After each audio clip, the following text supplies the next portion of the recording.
Welcome to another edition of the Inspired Stories podcast, where leaders share their experiences so we can learn from their successes and be inspired by how they've overcome adversity. My name is Anthony Codispoti, and today's guest is Scott Nield, President and Chief Executive Officer at Montereau. They are known as Tulsa's friendliest senior living community, offering a life plan approach that provides independent living, wellness programs, and high-quality health services. Their mission is to give older adults a vibrant lifestyle, complemented by retirement planning and meaningful engagement opportunities. Scott joined Montereau in February 2022, bringing over 25 years of expertise in senior living and hospitality. He has successfully led innovative initiatives focused on return on experience and edutainment, enhancing how residents connect and thrive. Before coming to Montereau, Scott held various leadership roles in both hospitality and healthcare, always striving to ensure seniors feel valued and appreciated. Under his guidance, Montereau has continued to expand its programs and earn recognition for excellence in short and long-term care. Now, before we get into all that good stuff, today's episode is brought to you by my company, Add Back Benefits Agency, where we offer very specific and unique employee benefits that are both great for your team and fiscally optimized for your bottom line. Imagine being able to give your employees free access to doctors, therapists, and prescription medications. And here's the fun part. The program actually puts more money in your employees' pockets and the company's too. One recent client was able to increase net profits by $900 per employee per year. Now, results vary for each company, and some organizations may not be eligible. To find out if your company qualifies, contact us today at addbackbenefits.com. All right, back to our guest today, President and CEO of Montereau, Scott Nield.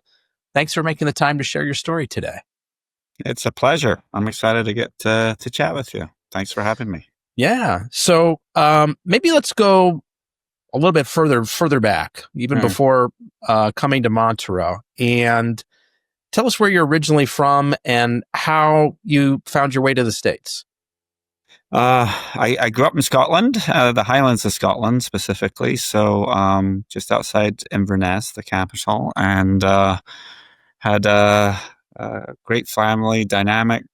Father was an entrepreneur and former professional soccer player or football player, we call it. So I grew up in a very sporting family. Tried all sports and, was able to do a couple of them pretty well and came over to the States to play sports and also to learn, the business of golf and country clubs. And that kind of was my career path for many years before I, came into the healthcare component of hospitality, about a decade ago.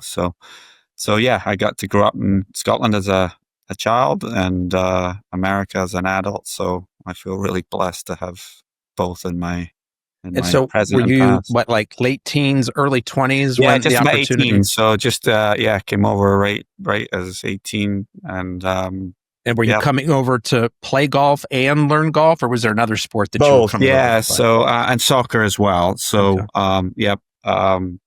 tried to do both at the same level as my dad. Didn't quite have the talent. The gene pool kept getting delineated every generation, but it's afforded me to kind of follow in his footsteps with love of people as well, and so kind of parlayed that into the business part of So sport. you were managing golf courses, clubs, academies. Talk to us about that work. Yeah, all of that. I got very, very lucky. Often it's better to be lucky than good, right? And I got super lucky to get introduced to the Harmon family, and Craig specifically at Oak Hill, and one of America's greatest clubs. And at a very young age, he took a chance on me and put me into his training program. And from there, really learned the business of country clubs and golf and teaching. And then from there, parlayed that into leading my own clubs and at a very elite level of hospitality. So, um, and then from that, it was being surrounded by many captains of industry that I was able to ask for help and coaching, and they wrapped their arms around me, and um, had a wonderful 20 odd years in that world, and then kind of fell into the senior living part, and yeah, kind of got lucky there too, and now ended up in Tulsa. So it's So been quite the journey, and 11th different state now, I think, fourth different country. So it's been you a bit of a bounced around whirlwind. quite a bit. Yeah, yeah. Yeah. Let's go back to Craig Mhm. Harmon. What do you think he saw in you? Why did he take a chance on you back then? Um, I don't know. I think Craig saw passion from me. I think I have an insatiable appetite to learn. And I think he saw that. And I think what's really being able to keep my career advancing has been a, a drive that maybe some would say is unparalleled. I have a lot of drive, willingness to learn and therefore succeed. So, a work ethic. I think he saw that too. And I was raw. I was a greenhorn, and thank goodness he took a chance on that. So it was definitely not because of my experience and talent that he what he saw, but he saw something, and I took advantage of it with learning from him and his training program. And you said as you advanced through your career along the way, you were doing a good job of kind of raising your hand, asking for help, asking for Mm, coaching, asking for training. mm, And I think that's something that a lot of people would benefit from if they mm. were better at doing that. Was that something that somebody else taught you? Was that just sort of innate in you? And what kind of tips would you have for listeners on how to go about that for themselves? Um, Yeah, so I'll probably start at the back end. You just got to be fearless and unapologetic, and great leaders. If they do see something in you and a passion, at least. There's only been a couple in my longer career than some that have said no. Most really great leaders will love to impart their wisdom on others, especially those that are younger and less experienced. So um, I think you just have to be brave and expect a no, but hope for a yes. And oftentimes you get that yes. I think it's really just uh, it's having courage, right? It's having courage to mess up and fall forward. I want to understand how the transition from being in the golf world to senior living came about. That Mm. seems like a bit of an unusual transition. Yeah, but less and less now. I think, 10, 15, 20 years ago, it was a little less common. Today, I think people are seeing what the future of the industry is, but also the present, right?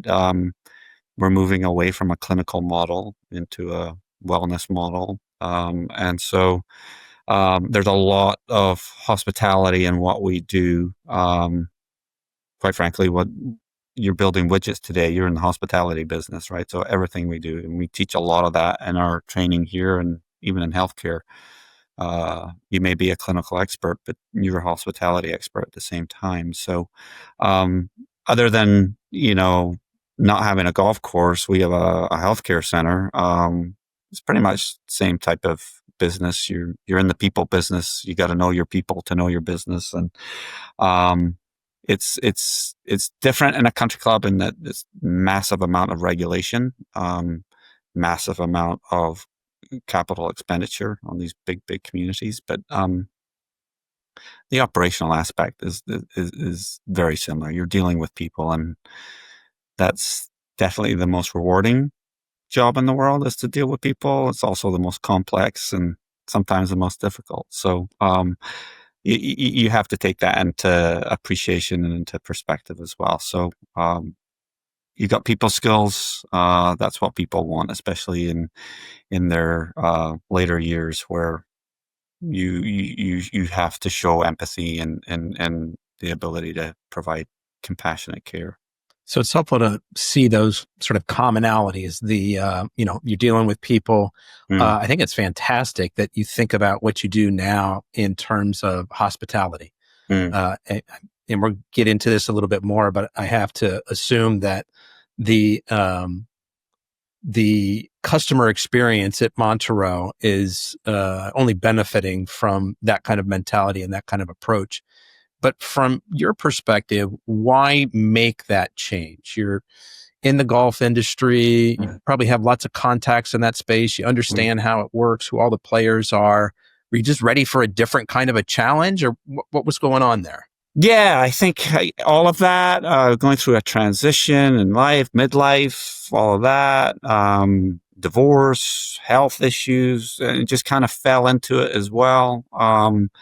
And kind of got a phone call one day saying, "Hey, have you any interest in senior living?" And I said, "What's that?" And, but the more I got to talk to the recruiter, the more I realized that it would be, I think, a really good fit. A lot of what I was doing already, um, getting weekends off was something I never had before since I was, 12 years old.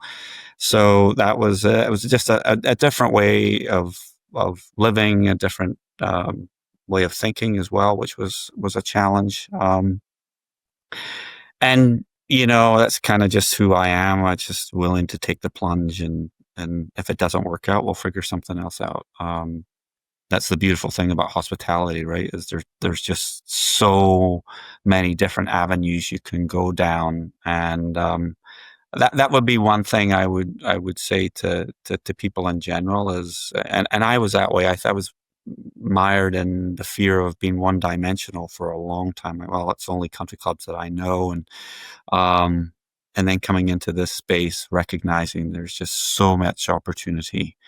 And so I would encourage people to never think they're one dimensional. Don't And that, box yourselves into one thing. What yeah, was probably the biggest challenge in making that transition from golf courses to senior living? having no clue about healthcare. Absolutely, that was a massive challenge, but one that I was willing to take on. And another example of, I asked a lot of people for help, a lot of people that were willing to coach me, and I was willing to study. So, and it took a long time. I mean, it's such a unique space that it took a good solid couple of years to feel comfortable. By the third year, you're feeling like, okay, I kind of understand this a little bit. But that was a massive shift, and it is daunting, and it's not for the faint of heart, and especially in an industry that's a little bit different than acute care, but also one that's highly regulated, and so it's important that you surround yourself with that talent, right? And great leaders will make sure that they hire or cast people that are complementing their weaknesses. And I certainly was able to do that in my first go around in senior living. So, how did the opportunity to join Montrose specifically come about? Yeah, we were living in Atlanta, building in a urban environment there. Got a call from a recruiter again and said, "Hey, this is kind of your perfect country club model. It's just in senior living. It's a single site. You've got a governance model that's very similar to what you've been accustomed to in the club world, and you've got a chairman of the board that's not only brilliant, but he's not changing every 2 years. So that's rare, and it really was kind of, for me, perfect timing, and the perfect governance model to be able to really bring my philosophy in senior living to fruition. And he bought into that, so it was Say great. more about that. I want to understand what sets Montereau apart. What is it that you guys are doing there that's different? I think we think different, right? I mean, we want our vision statement, which I did not write, but fundamentally believe in, is that we want to revolutionize the way people age successfully, and it's going with a hospitality mindset and not a clinical one. Clinical one plays a big part in what we do, but it's just a different way that we want to think and operate, and so I most CEOs will come with a 120-page business plan, and we certainly have that. But I believe in just a very simple 5 fundamental pillars for this type of business. And if you're best in class in those 5 pillars, you're gonna be doing something right. So our 5 pillars is obviously fiscal stability, right? You can have the best people and the best culture, but if you can't pay for it, it doesn't exist. And even as a not-for-profit, you make a profit, no margin, no mission. So we do that very, very well. We want to develop our people through service excellence, right? So superior service excellence. So it's incumbent upon this labor market to make sure that we're developing our people adequately, and we've got a bunch of really cool programs that we were able to establish here on that. We have exquisite culinary, right? It's the universal language. We all have to eat, and it's a very important part of the lives of people in general, but certainly of those that are seniors. And the European model, you break bread around 6 o'clock, and you're there for a couple hours, and you're making fun of each other, and the banter and the patter, and that's Breaking bread at 6, though. I thought seniors they were sitting down at yeah, like 3 or you'd 4 be o'clock. surprised. Yeah, You'd be okay. surprised. Some are at 4, some are at 6, some are at 8. Right. But yeah, it's really cool, and it's not just about fancy 5-star dining and fancy sauces. Really, we teach here, right? Our culinary team, our executive chef, the principal, right? You may not know that this is this person's last meal. So if you knew it was their last meal, you would make that a piece of art, right? And so that's I think, a different mindset than what's maybe been in senior living before. Integrated lifestyle and wellness, which I believe is the future of our industry, right? It's taking our baby boomers who have had a country club lifestyle their whole life and have accumulated more wealth than the world's ever seen, and they spend it.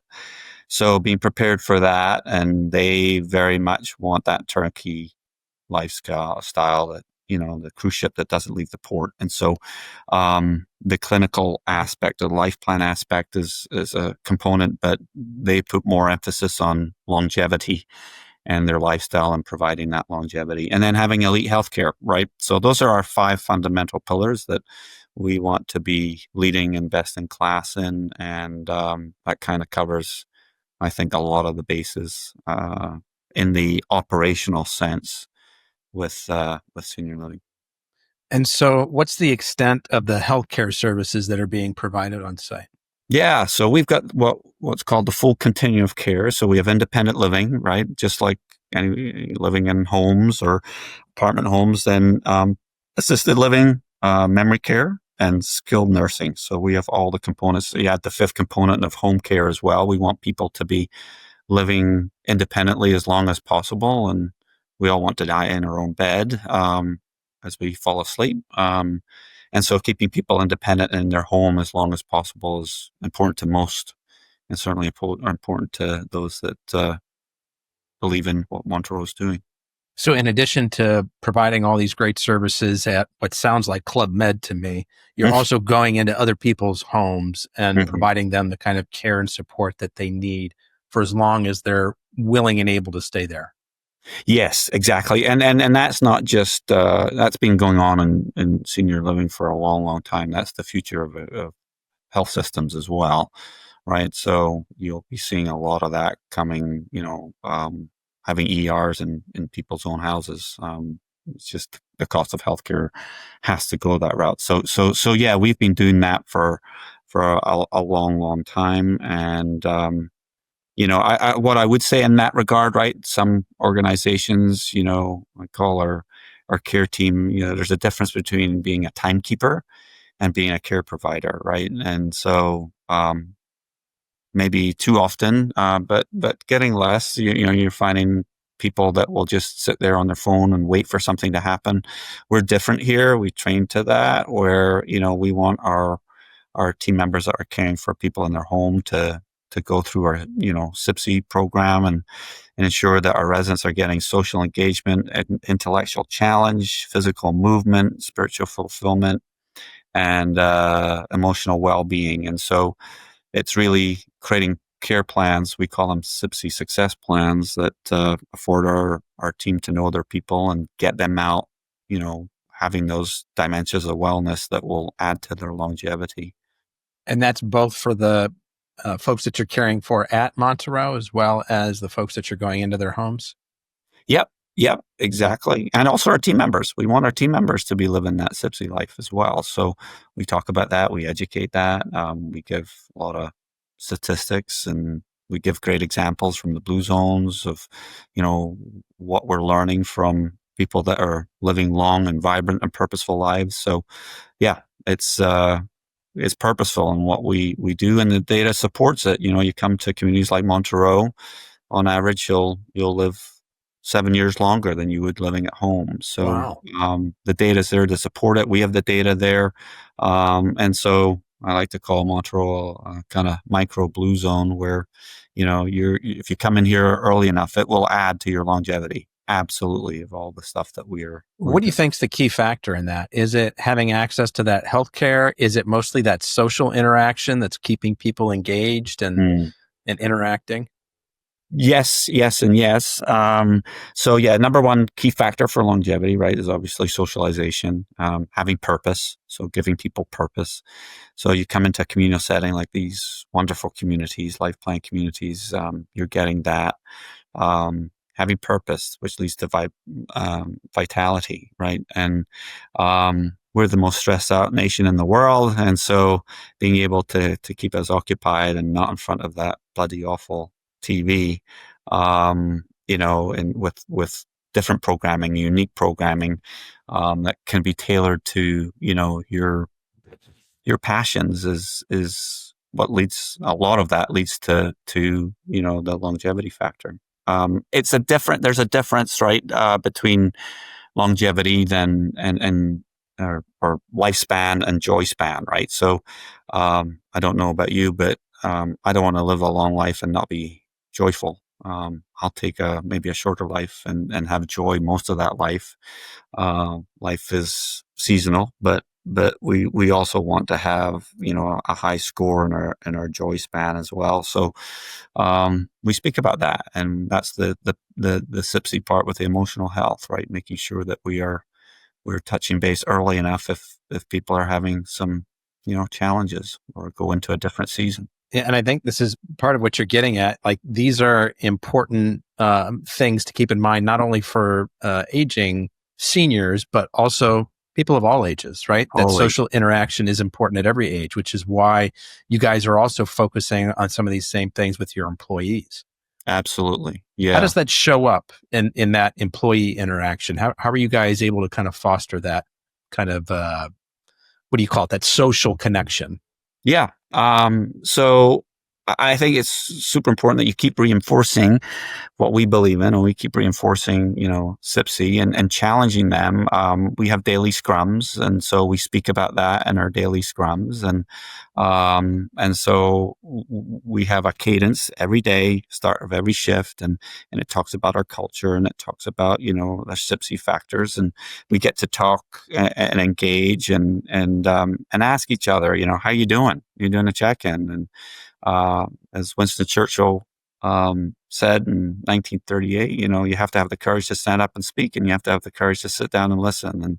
And we encourage our people to stand up and speak and say, hey, and I speak to that in day one. So every new team member that comes here, I spend the first 3 hours of their career at Montereau going through their day one class, and we speak to that and speak to, hey, if you're struggling, you need to be able to have the courage to stand up and speak, because as much as we want to assume positive intentions, if you're struggling and not performing, we're going to assume that you're either checked out or whatever it may be. But if you tell us, hey, you know what, I'm struggling, I just got asked to have a divorce, or I just got diagnosed with nothing, or my kid just, had a bombshell that hit them. Then we can talk, and then we can come together as a community and as a group to rally together and put our arms around. But if we don't know, we can't do that. So we reinforce all of those in a multitude of different ways to try to build that community and to try to build that culture of, hey, I got you, right? Instead of, I think a lot of corporate America is, hey, I got you, right? So same words, two very different meanings. So, Different emphasis there. Yeah. So I think, we do a lot of that. We do a lot of programming as well. And we come together and once a quarter and have leadership meetings offsite and that sort of thing. So to build, it's not just about having a conversation or a focus factor. It's very much about spending time together as well. When you're talking about, sort of traditional corporate America, where there's an obvious focus on ROI, return on investment, and, also for you guys as well. But Scott, you guys focus particularly on something that you call return on experience, ROE. How is that different? Very much, right? Because I think, we're going to get to the same result, just going back a different way, right? And we're in the experience business. As I tell the team all the time, if you don't hear anything from me in your day one class, hear this, right? Your job is to create memories. That's it. That's all we get to take with us. Just create a memory, right? Scorecard yourself at the end of the day. Did you create a memory?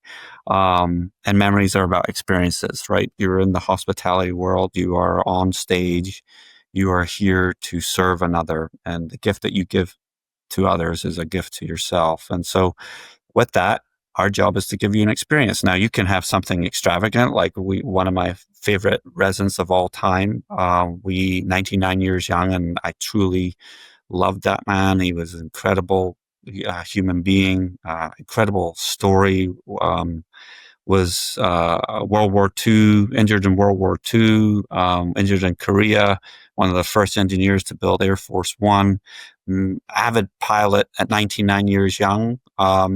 He went around, or wanted to fly one last time. We got a World War II biplane and flew him around Tulsa. He came off the plane all upset because it wasn't long enough and he didn't fly. So I want to grow up and be that guy. But a memory can also be, just giving the power of presence and sitting down with somebody in our skilled nursing who's really struggling or end of life and just talking and listening. That can be a memory for them. And you can create a memory at end of life. And at the end of the day, that's all we get to take with us. So that's, I think that's the difference. And it's a good difference, to have. As you're telling that first story about the 99-year young gentleman who you took up in the airplane for one last flight, it reminds me of a hospitality book that I read that many of my guests have suggested, Unreasonable Hospitality, just kind of looking. And for people who aren't, Scott is nodding his head and smiling. He's like, yep. So this is kind of at the core of what you're talking about. And I've interviewed a lot of, people who work in senior care, and lots of good people, and they're running great facilities.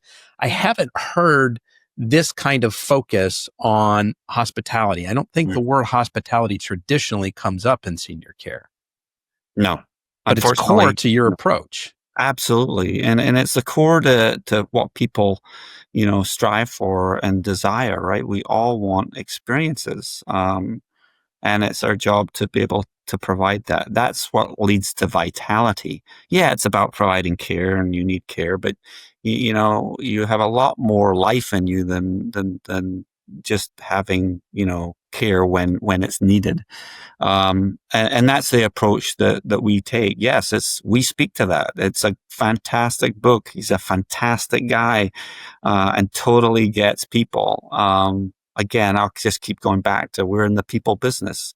And if you know your people, you can create great experiences. So, we speak to that. I speak to that and day one, every recruit learns that language. That is our language. We have our own language. Our language speaks to unreasonable hospitality and what that looks like. So, yeah, it's probably is different, but we pride ourselves on thinking different.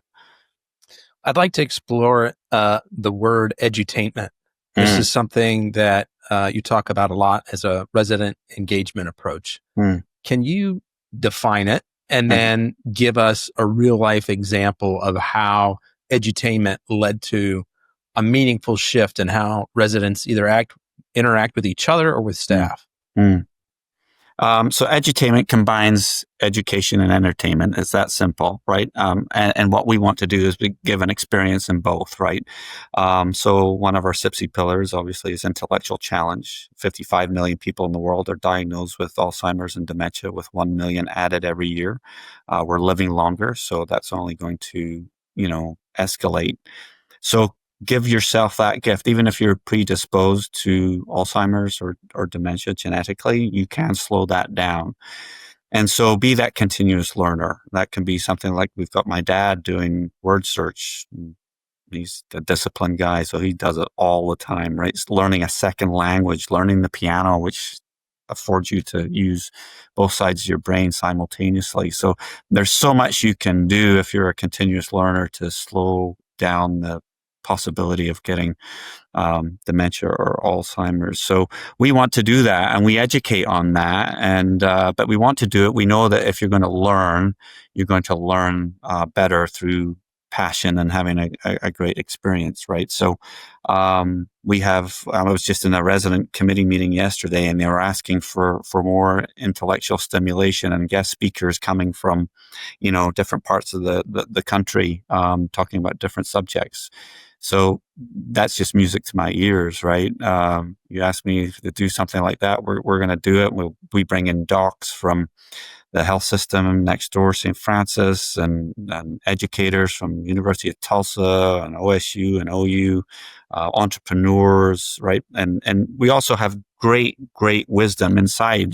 What I think a lot of people forget, and it's a deep passion of mine, is that, seniors get sidelined and they often get marginalized, and people forget, and youth, and I teach both my girls this, is that, there's wisdom there. You can purchase knowledge. You cannot purchase wisdom. So get around these people who have massive career success, massive life success, and learn from them. And I made a career out of that. I went to brilliant people that had, unbelievable career success and wisdom. And they were thankfully willing to impart that. And our role is then to cascade that, and push that forward to others. So we want to create an environment where we're educating, but at the same time, we're entertaining. And we know that if we're doing that, the recall, the absorption of that information is going to be better. Making continuous learning fun for them. That's really what it's about, right? And it keeps the brain lit up, keeps those neurons firing. Yep. Yeah, and that helps to stave off that dementia, that Alzheimer's, as folks get older. Yes, sir. I'd like to hear about Montereau's life care model, because I understand that there's a financial protection component in this. Can you speak about that? Yeah. So, our benevolent fund. So we make the covenant that if you come to Montereau through the ancestry model and independent living and work your way through, and you, through no fault of your own, deplete your resources, the community, the organization will take care of you for the rest of your life. So that's rare. Wait, say that again. I don't think I followed that. So I'll give you an example, right? Yeah. So let's just say you came into Montereau, and we qualify you medically and financially, and you're good to come in.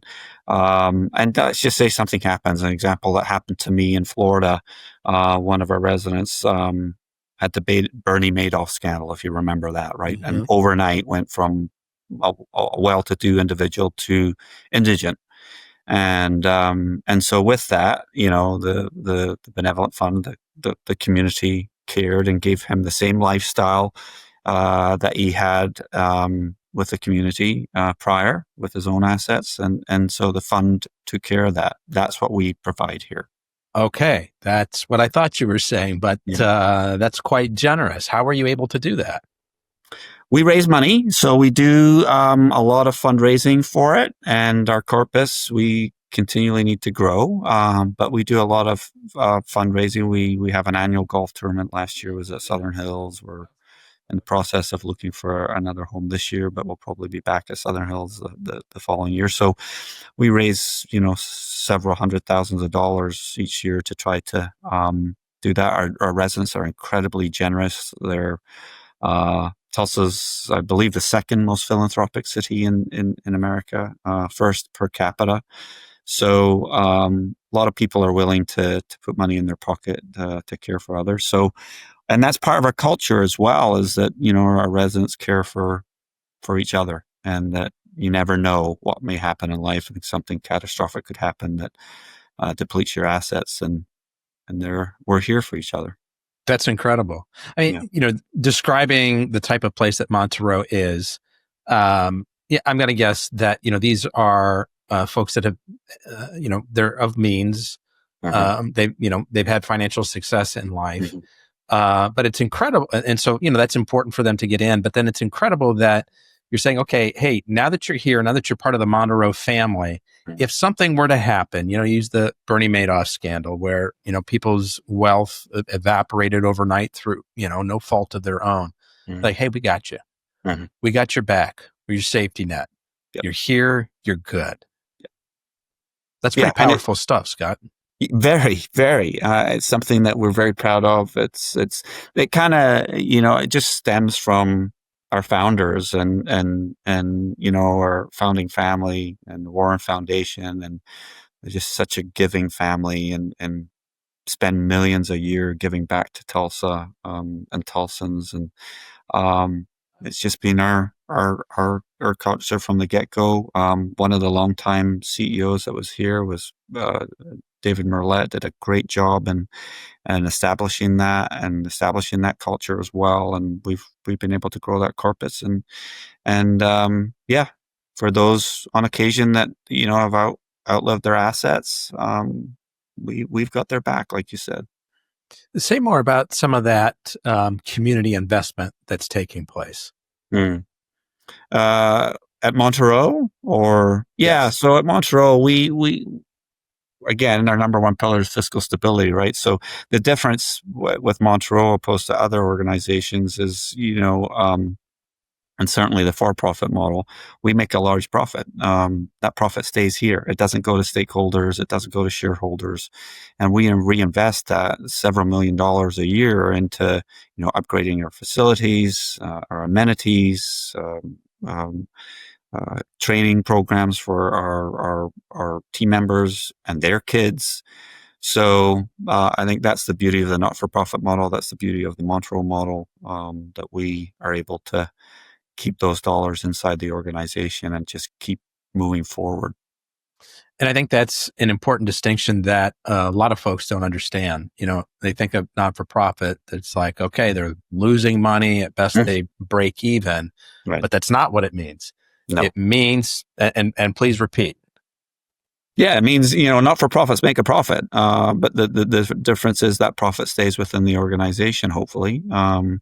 It certainly does at Montereau, and that's reinvested into, benefiting the two key stakeholders inside these types of organizations, which is, the residents, obviously, who we get to serve, and the team members as well. So, and then you add, these are Montereau's, it's 1.5 million square feet on 104 acres. There's a lot of stuff going on. So ensuring that you can continue to maintain and build and grow and repair all of that. And so there's a reason, and that's a big reason why, fiscal stability should be everybody's number one pillar. So talk about the future of Montereau. You've got, beautiful property, lots of room to grow. Are there ambitions to continue adding to your facilities there? Yes, and we shall. We're in a season of strengthening, so we're strengthening our our operations and our processes and our people, which will lead to growth. And I can't share what that looks like with you today, but it will live up to our vision statement, and it will be revolutionary. It's going to be pretty Revolutionary. cool. And Scott, you don't strike me as somebody that's prone to hyperbole. No, we've got plans to do some stuff that's not been done in senior living before. Well, okay. So my follow-up question, I wonder if you can speak to yet then, because I'm curious what role you see technology playing in the future of Montereau and senior care in general. Massive. I mean, that's just the reality, right? I mean, if you just look at healthcare alone, right, 64% reduction in nursing enrollment in the last 4 years, 50% reduction in people that are teaching those nurses. We have a global, not just a national, but a global crisis, a labor crisis that I don't think, unfortunately, our politicians have a grasp on. But it is going to play a massive role. University of Tokyo, about 3 months ago, just introduced its first robotic nurse. So all of that's going to play a massive role. AI is just escalating at a crazy rate. AI is going to be a massive player, especially in the higher levels of living. Already is. Cameras that can, have AI checking people's gait. So we know that if the gait shifts even a quarter of an inch, that's a precursor for a fall. So we're going to be implementing that into our cameras throughout the organization. So it's just going to play a massive, massive role. For a while now, we've had servers that are automated that serve residents meals. We're close to having a third generation that can go up elevators and have a whole different bunch of sensors. When you say serve meals, is this just sort of like a moving tray that sort of like brings it from one room to the other? Yep. And straight to your desk. And it's I wouldn't say it's revolutionary yet, but I think it's pretty much getting there. There's just some great stuff. We're blessed and I'm blessed to be able to have access to St. Francis Health System, their innovation labs. And so I'm on that committee. And so we get to see what, an industry that's probably about 10 years ahead of senior living. We get to see that and utilize, that information, I think, much sooner than most. So to answer your question, that's why I said, integrated lifestyle and wellness. It's lifestyle and wellness with technology. That is the future. That is what our future resident is absolutely not just expecting, but demanding. So one thing you mentioned that was really cool is using cameras that have AI embedded that can detect even a quarter inch change in someone's gait, because that's an early indicator that someone may fall and have a serious injury there. What other can you maybe even just pick one specific way that you see AI is going to be very helpful in your environment in the near future, or maybe even a way that it's being used right now that would surprise a lot of people? Yeah, our performance improvement team and collective, they're spending a lot of time. I'm spending a lot of time talking to our IT partner. It's just we're going to be able to automate, and this is the challenge, right? But this is where the opportunity is, moving to a hospitality mindset, right? Is a lot of things are going to be automated. A lot of departments are going to be automated, which will not require human involvement, but it's still a human space, right? And you've got we will soon have humanoids that will be able to be kind of your butler and your caregiver and your best buddy, right? But you're touching a cold piece of metal.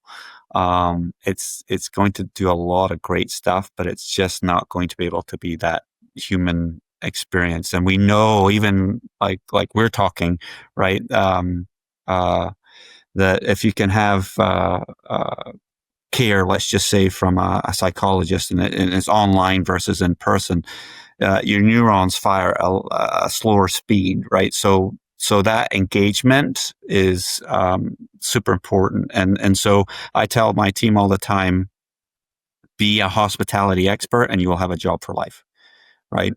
Master, we call it here RDD, leadership, right? Rigor, discipline, and detail.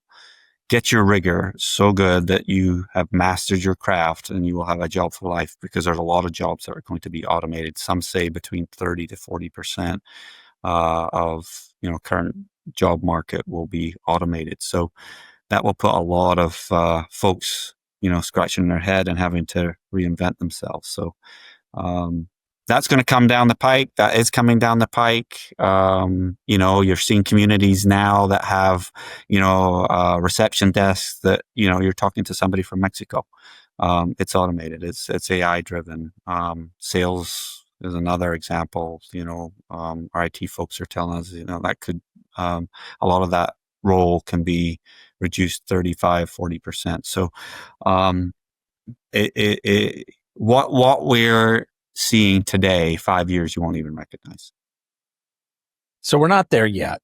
No. Right? So present day, still need a lot of people in lots of areas of the business. And the labor market is tight, as you've said. We're in crisis, not just nationally here in the US, but globally. What are some things that you've tried and found success with at Montereau when it comes to recruiting good folks? And then once you have someone that's really good, how do you hold on to them? Yeah, great question. I'm a believer in behavioral science. We have a program that we use called Predictive Index that all new team members are coming in. So it kind of affords us to get to know who these people kind of are, some of their tendencies and their behaviors. We have programs. We're currently building out a 180-day onboarding program. So we're not just, having a one day and saying, hey, here's Montereau, have at it, go figure it out. So we're doing that. We have a Montereau University program that we use, that we utilize our residents' wisdom and create programs for our team members and their kids. So it's not just about 40 hours of CEUs that you learn how to know what a toxic sign looks like on a bottle, but anything from learning for their children how to select their first credit card and what that means and what the rates are, to being able to have their child or a team member that doesn't have a high school diploma getting their GED. So we have residents that help them with that. So it goes through a whole plethora. I think we've got about 44 modules built out for there. The goal is about 400.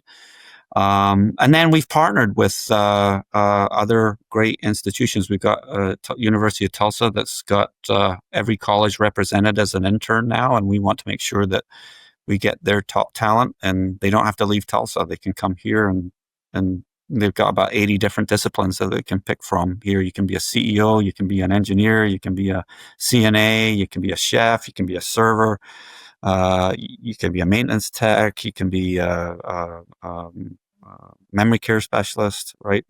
There's so much on offer here that you don't have to just go and sit in a cubicle and not have passion. What's the extent of that training? Is it sort of like foundational, like here is kind of an introduction to what it would be like to sort of advance in that? Or are they able to actually get a degree or a certification in that field? Yeah, not a degree, because that's not what we are. We're not an educational institution, but yes, they'll get a Montereau certification. And it's more about life skills, right? So we want to be able to partner, and we make that covenant, we make that agreement with our new team members coming in, and walk hand in hand with them in that. We're going to push you. We're going to push you hard to be the best you can be, professionally and personally. And so it's not just, we just care about you as a team member. We care about you as a human. And so taking that human-centered approach is important for us. That's great. Because I think that's what, and we touched on this earlier, Scott, is that, so many people, they're looking for purpose. Yes. right? And here I am, present day, and how I fit into this world. But I want to know that there's opportunities for me to grow. I Yeah. want to grow in, in where I fit in Montereau. I want to grow as a person. I want, to improve my skills. A lot of people, income. I want to advance my income, and it sounds like you guys are, making the foundation for a lot of this available. Yeah, and even if it means that they go on to career success outside of Montereau, as long as they keep advancing, right, we're cool with that. I've got a number of people that worked under me and through my training programs, and all that does, right? They're making more money than me. Some of them, they're doing great, and with that, you build a network. You build a training program, and I know I've not really a lot of my leadership I've recruited in. I didn't really have to have a recruiter do it. It was a part of that network, and so we want to continue to grow that ecosystem and have that talent. But if it means that you have career advancement outside of Montereau, then we celebrate that. But we also know that they were trained right, and maybe down the line they can make a call like if you have done and say, I got a person that needs to, that can do what you're asking to do at Montereau, at that level, elite level. And then we don't have to go through all the rigmarole. We know we're getting somebody that's been trained properly. So that's what I learned from Craig Harmon. And really tried to model my career around that as well, where your responsibility is to grow and nurture and care for people. At the same time, the benefit from that is, they're trained really, really well. And in the golf world, who doesn't want to go work for a Craig Harmon at an Oak Hill Country Club, right? So hopefully we can create that That's model here. terrific. All comes full circle. Yeah. Time for my favorite question, Scott. I would like to hear about a serious challenge that you've overcome in your life. So it's personal or professional. How'd you get through that, and what did you learn? Okay. There's so many I could go. All right, I'll be vulnerable here. So I've had some health challenges in my life, and I'll go back to my tenacity, and I'll go back to my drive. Was having some significant health challenges, and a divorce at the same time, um, and with that, feeling really, really sad. A bit of the martyrdom, and I had a lot of sadness to have to deal with, and a young early teenager that's having to see all of that. It was hard. It was very hard on her and her family. But not giving up, not giving in, just fighting through it inch by inch, day by day. Ability to overcome, going back to that, having the courage to stand up and speak. I brought in my executive team and told them all this, and obviously they could see some physical changes taking place, but I had the courage to let them know, and I asked them straight up, I'm not going to be at my best for a while. Can you support me? Can you have my back? This organization needs you to have my back, and I promise I'll reciprocate when we get through this.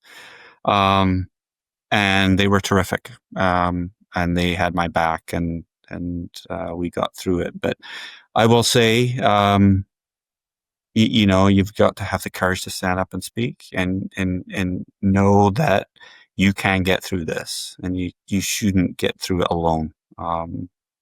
And where we are today compared to where we are, we're in great shape, but also knowing that there's a lot of teaching in those moments, right? And the teaching for me was never give up, never give in, give more to people than you want to take from people.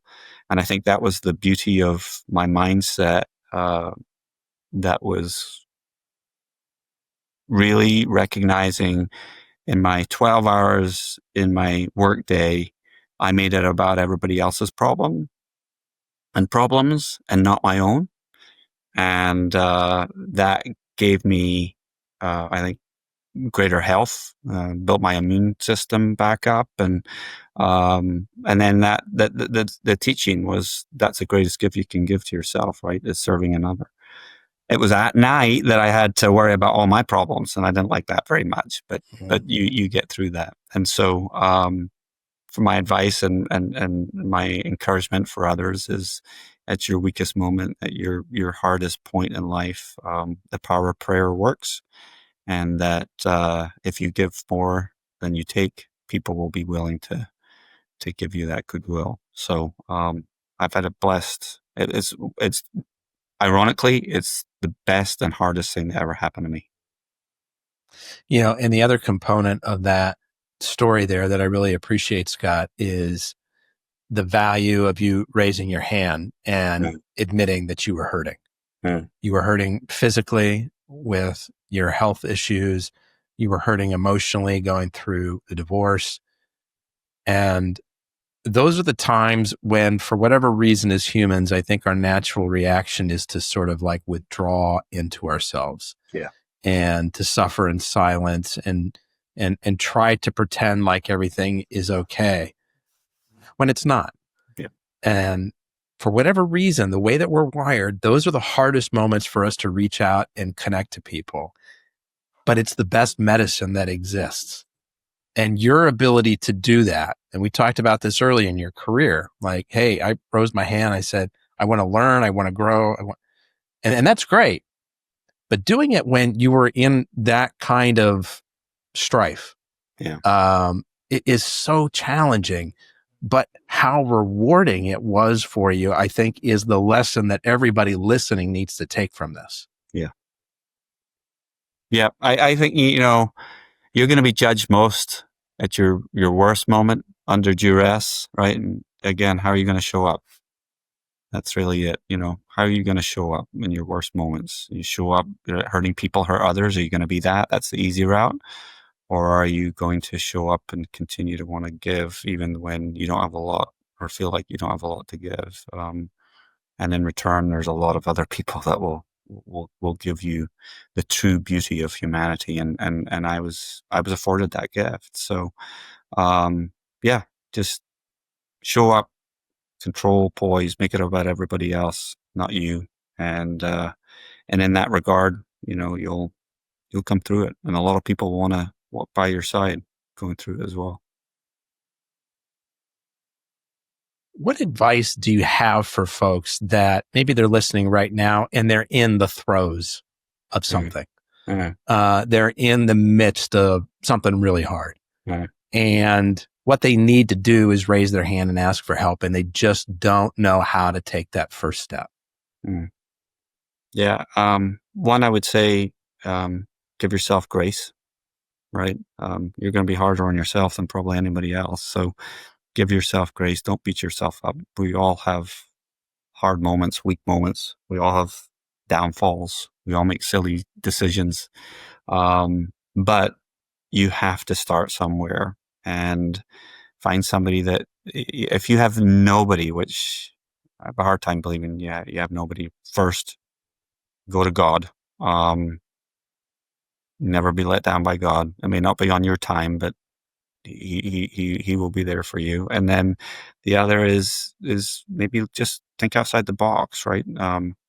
Go, even though you may not attend a church, go talk to a pastor, talk to a colleague that you admire or you feel like has some wisdom and empathy. Take the chance, right? What's the worst that can happen, right? They think you're an idiot. Okay, then next person, right? You will find that person, and you will find there's so much beauty in this world. There's so many lovely, positive, caring, kind people. Somebody will just be there, and don't be frightened to be rejected. That's just another opportunity for a door to be opened. Mm-hmm. What's your superpower, Scott? It's funny. We asked that. That's the first thing I ask, or one of the first things I ask in everybody's day one. So we go through kind of what's unique about you, all the way down to the last thing I ask is, if you could be a superhero, who would it be? Or if you could have a superpower, what would it be? I think mine is passion. I'm passionate about just life in general, but people. I love people. I got that gift from my father. My father's never met a stranger. And I think passion can overcome a lot.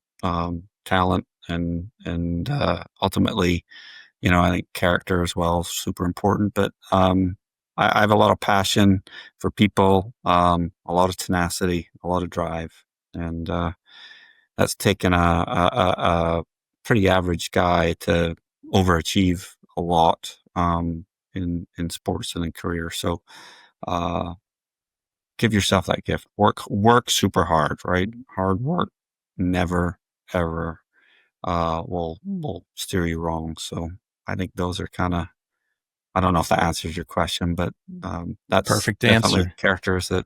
characteristics that have stood me in the test of time.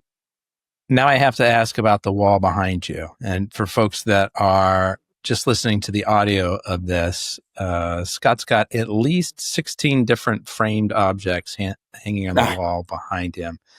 And so I have to ask, what are those? What's in those frames?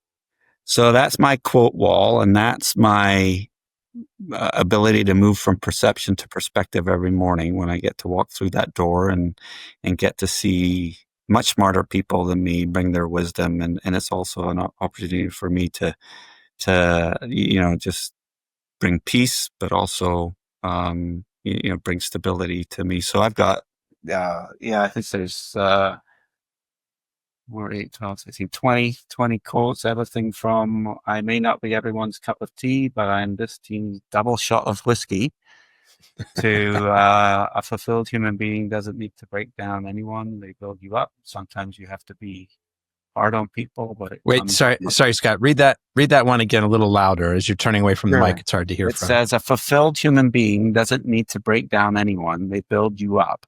Sometimes you have to be hard on people, but it comes from a good place. I like that. And then you've got great teammates hold each other accountable to the high standards and excellence their culture expects and demands. So there's 20 that, all from, Nelson Mandela to Tupac. So you name it, we've got it. You quite the span there. That's great. Yeah. How about a book or a course or another resource that you might recommend to our listeners, something that's been really helpful for you? Oh gosh, so many.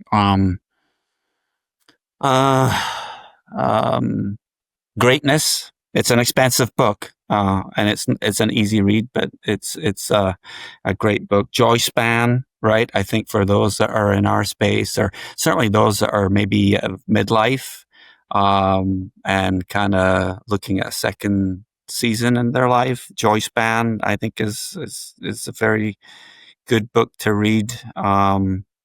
There's a oh gosh, a ton. Unreasonable Hospitality is a very good book to read.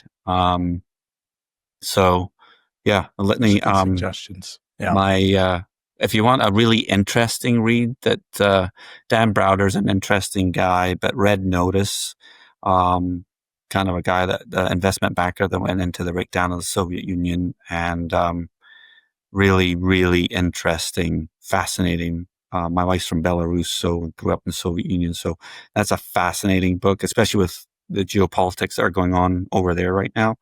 The only guy that ever took on Putin and won. He's still around to talk about it, huh? Yeah, exactly. Scott, I've just got one more question for you, but before I ask it, I want to do two things. Everyone listening today, just pause for a second, open up that podcast app you're using right now, and hit the follow or subscribe button. I want you to continue to get more great interviews like we've had today with Scott Nield from Montereau. Scott, I also want to let people know the best way either to get in touch with you or Montereau. What would that be? Yeah. Well, we have a website. It's a pretty cool website. You can reach me or Montereau and learn more about Montereau through our website, montereau.net.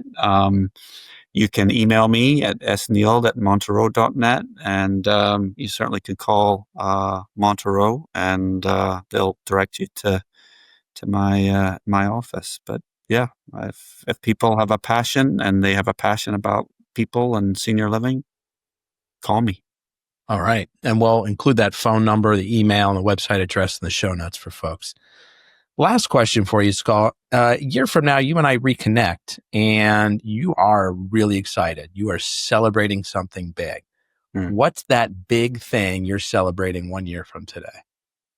We're stronger a year from now than we were yesterday or last year. We just keep strengthening our growth, our wisdom, our desire to serve another. That's really, you know, again, I think I'm not I didn't grow up with baseball, but I like the game, and you know, I think championships are won through base hits. We're in a season at Montereau where we want to get our base hits, and in a season in life where, you know, it's just building good habits, which establishes great standards. Terrific. Scott Nield from Montereau, I want to be the first to thank you for sharing both your time and your story with us today. I really appreciate it. It's a pleasure being with you today. Yeah, thank you. Folks, that's a wrap on another episode of the Inspired Stories podcast. Thanks for learning with us today.